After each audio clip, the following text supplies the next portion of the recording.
Hello mga langga! Dahil sinipag tayo, for today's video, ay tara, samahan niyo akong magpintura nitong munting sala namin. Ay mayaman, may sala! Charot! Actually no, sa totoo lang, hindi naman ako ganun ka-expert magpintura.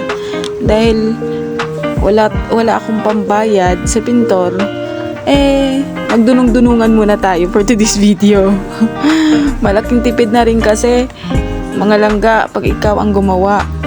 Kaya ano ba inaantay nyo? Gawin nyo na yung mga bahay nyo dyan, pinturahan nyo na. Ala, tinuruan. Medyo nahirapan pa nga ako dyan mga langga. Gawa ng medyo magaspang ang aming pader. Kasing gaspang ng ugali ng jowa mo. Charot.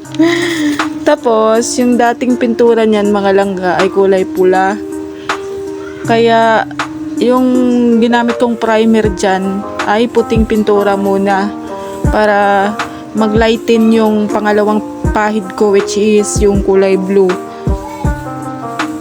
And then yung nabiling pintura ko po dyan ay ready mix na, kaya ready to apply na yan directly sa wall. Tapos ano siya, odorless, kaya hindi safe siya sa mga kids. Kaya naisipan ko yan mga langga na pinturahan kasi yung dating pintura niyan kulay pula, tapos may part na kulay puti, tapos may part na wallpaper ang nilagay ko. O di ba? Iba-ibang kulay. Tapos ang masaklap doon, yung nilagay kong wallpaper mga langga ay binunit-punit ng anak ko. Kaya ang sagwa tingnan.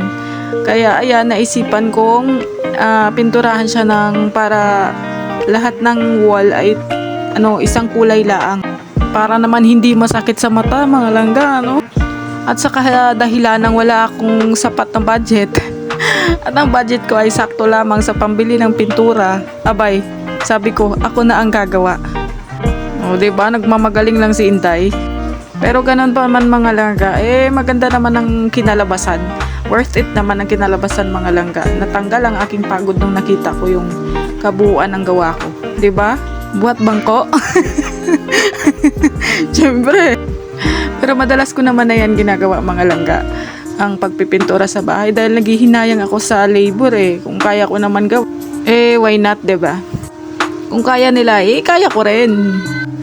O siya mga langga, ako pala'y magpapasalamat sa mga nanonood ng mga video ko at sa mga nag-subscribe, mga langga. Salamat po sa inyong lahat. Hanggang dito na lang po muna. See you po sa next video ko. Salamat at paalam.